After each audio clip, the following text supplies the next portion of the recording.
নমস্কার বন্ধুরা, আমার চ্যানেলে সবাইকে স্বাগত জানিয়ে আজকে একটা নাস্তার রেসিপি নিয়ে চলে এসেছি। এই নাস্তাটা এতটাই মজাদার, একবার কাউকে বানিয়ে খাওয়ালে সে জিজ্ঞাসা করবে যে এটা কেমন করে বানিয়েছো। আর এই নাস্তাটা দারুণ মজাদার, দেখেই আপনারা বুঝতে পারছেন। এই নাস্তাটা বানানোর জন্য এখানে নিয়ে নিয়েছি ব্রেড, 3 পিস ব্রেড নিয়ে নিয়েছি স্লাইস দিয়ে, ওটাকে ছুরি দিয়ে কেটে ছোট ছোট করে পিস করে নিব। এইভাবে ছোট ছোট করে পিস করে নিব। পিস করে একটা পাত্রে আমি তুলে নিচ্ছি। একটু বড় পাত্র নিতে হবে, তাতে আমি তুলে নিয়েছি। এই যে দেখুন, এটাতে এবার আমি লিকুইড দুধ দেব, খুব সামান্য পরিমাণ, খুব বেশি নয়, যতটা পরিমাণ লাগবে মানে মাখানোর জন্য, পাউরুটিটাকে নরম করার জন্য সেই পরিমাণটা দেব, খুব বেশি দেব না। এই যে দেখুন, দিয়ে দিয়েছি। এবার ভালো করে কাঁটা চামচ দিয়ে আমি পাউরুটিটাকে ম্যাশ করে নিচ্ছি। এই যে দেখুন, আমার এখানে দেখুন পাউরুটিটা ম্যাশ করা হয়ে গেছে। এবার এতে দেব 2টো ডিম, একটা ফাটিয়ে দিয়ে দিয়েছি,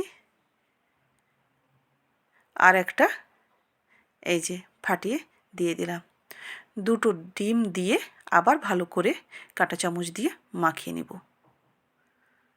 এই যে দেখুন, এইভাবে কাঁটা চামচ দিয়ে মাখিয়ে নিয়েছি। এই যে দেখুন বন্ধুরা, মাখানো হয়ে গেছে। এটা সাইডে রেখে আমি এখানে 2টো আলু আগে থেকে ছাড়িয়ে জলে ভিজিয়ে রেখেছিলাম। এবার এটাকে আমি গ্রেট করব। একটা প্লেট নিয়ে নিয়েছি, তার উপরে গ্রেট করে নিব। একবারে মিহি করে গ্রেট করছি। এই যে দেখুন, একটা আলু গ্রেট করা হয়ে গেছে, আর একটা নিয়ে নিচ্ছি। দেখুন, আলু গ্রেট করা আমার হয়ে গেছে। এবার এটা আমি জলে ভিজিয়ে দেব। যত ধুয়ে রাখি না কেন, আলুর একটা কষ থাকে, তার জন্য জলে আমি 2 থেকে 3 বার ধুয়ে তারপরে ফ্রেশ জলে আমি নিয়ে চলে এসেছি। এই যে দেখুন, এইভাবে নিজড়ে করে এবার একটা প্লেটে আমি তুলে নিচ্ছি। দেখুন বন্ধুরা, এই যে আমি ভালো করে হাতের সাহায্যে ছেঁকে তুলে নিলাম। অনেকটা পরিমাণ হয়েছে, 2টো আলুও কম নয়।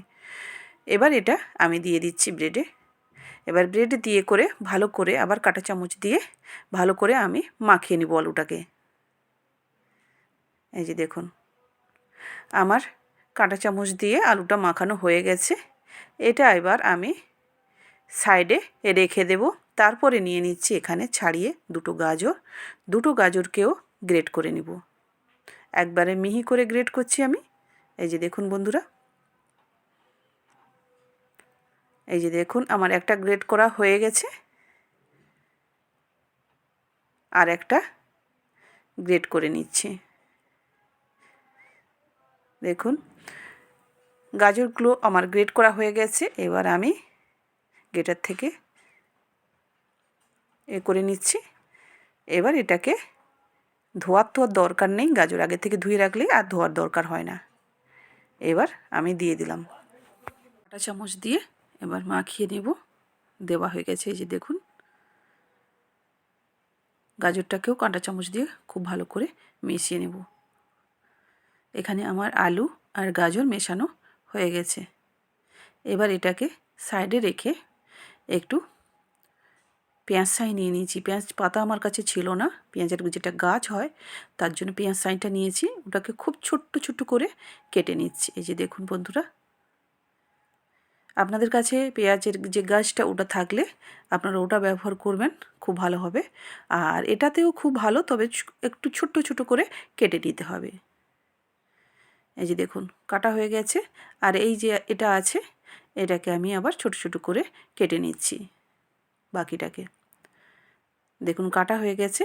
এবার একটা বাটিতে আমি তুলে নিচ্ছি। আমি এগুলোকে আগে থেকে ধুয়ে রেখেছিলাম, ধুয়ে পরিষ্কার করে রেখেছিলাম। এবার দিয়ে দিলাম পেঁয়াজ ছাইটাকে দিয়ে এবার ভালো করে আবার মাখিয়ে নেব। দেখুন, মাখানো হয়ে গেছে। এবার এতে আমি 2টো ছোটো সাইজের পেঁয়াজ আর এখানে খুব সামান্য পরিমাণ বাঁধাকপি, সেটাকেও কুচিয়ে রেখেছিলাম, দিয়ে ওটাকে করে এবার মাখিয়ে নিচ্ছি। এই যে দেখুন বন্ধুরা, খুব ভালো করে এখানে মাখিয়ে নিতে হবে।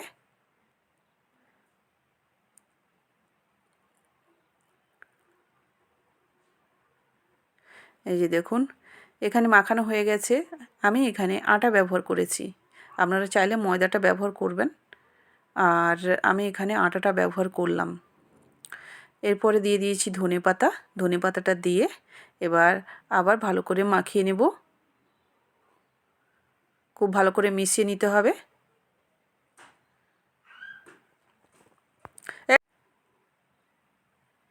মেশানোর পরে এবার শুকনো উপকরণগুলো দিয়ে দিচ্ছি, যেমন কাশ্মীরি লঙ্কার গুঁড়ো, হলুদ, গরম মশলা, জিরে গুঁড়ো, ধনে গুঁড়ো আর চাট মশলা খুব সামান্য পরিমাণ, আর পরিমাণ মতো লবণ দিয়ে করে আবার আমি ভালো করে মাখিয়ে নিব। জিরেটা এখানে ভেজে করে গুঁড়ো করে দিয়েছি, দিলে তার টেস্টটা একটু অন্যরকম হয়। দেখুন মাখানো হয়ে গেছে। এবার একটা প্যান নিয়ে নিয়েছি। প্যানে আমি এখানে ঘি ব্যবহার করেছি, আমার কাছে বাটারটা ছিল না তাই আমি ঘিটা ব্যবহার করলাম। আপনারা বাটারটা থাকলে বাটারটা ব্যবহার করবেন। দিয়ে এবার সম্পূর্ণ আমি তুলে দিলাম। তুলে দিয়ে খুন্তির সাহায্যে এইভাবে মিলে দেব, এবং এই জায়গায় হিট একবারে সিমে দিয়ে এটাকে করতে হবে। সাইডগুলো দেখুন খুন্তির সাহায্যে এইভাবে গোলাকার করে নিচ্ছি, দিলে যখন হবে তখন মানে তুলতে খুব সুবিধা হবে। এবার ঢাকা দিয়ে রেখে দিলাম আমি 10 মিনিট মতো, একবারে সিমে করে রেখে দিয়েছি। এবার একটা প্লেট দিয়ে আমি উল্টে নেব। দেখুন উল্টে নিয়েছি, পেছনটা হয়ে গেছে। এবার আমি এটাকে আবার ভাজার জন্য দিয়ে দিয়েছি। এর উপরে দিয়ে দিলাম টমেটো সস। তারপরে আমি একটা টমেটো কেটে নিচ্ছি গোল গোল চাকি চাকি করে। এই যে দেখুন, পুরো টমেটোটা লাগবে না, আমার 4 পিস মতো লাগবে এখানে, তবু আমি এটাকে কেটে রেডি করে নিলাম, দিয়ে একটা প্লেটে তুলে নিয়েছি।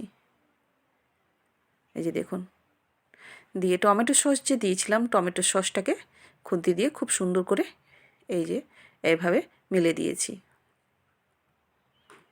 আর আগে থেকে আমি চিজটা গ্রেট করে রেখেছিলাম। এই যে দেখুন, ওটা আর দেখানো হয়নি, তো ভিডিওটা অনেক বড় হয়ে যাবে, তার জন্য আমি চিজটাকে গ্রেট করে রেখেছিলাম। এবার ওটা উপর থেকে ছড়িয়ে দিচ্ছি।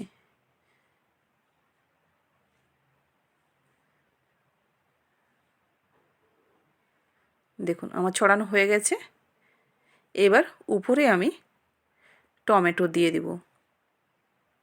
এখানে আমি 4 পিস ব্যবহার করেছি।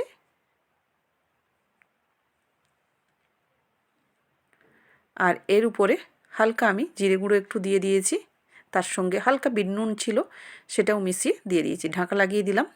5 মিনিট মতো একদম সিমে করে রেখে দিয়েছিলাম। এই যে দেখুন, এখনও বন্ধ করিনি আমি, 5 মিনিটেরও একটু কম। দেখুন কতটা লোভনীয় হয়েছে এই পাউরুটির নাস্তাটা। এবার আমি একটা প্লেটে নামিয়ে নিয়েছি। হালকা নামাতে গিয়ে একটুখানি হয়ে গেছে, তো দেখুন কতটা মজাদার হয়েছে বন্ধুরা। এইভাবে কাউকে টিফিন বানিয়ে খাওয়ালে সে কিন্তু প্রশংসা করতে একবারে ছাড়বেই না, আর কেমন করে বানিয়েছেন সেটা বারবার জিজ্ঞাসা করবে। এবার আমি ছুরি দিয়ে কেটে নিচ্ছি, মানে পিস করে নিচ্ছি। আমি এখানে 4 পিসই করব। এই যে দেখুন, ভালো করে একটু কাট লাগিয়ে দিচ্ছি, দিলে তুলতে আমার সুবিধে হবে।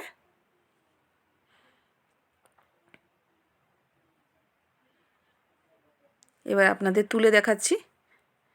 দেখুন বন্ধুরা কতটা লোভনীয় হয়েছে।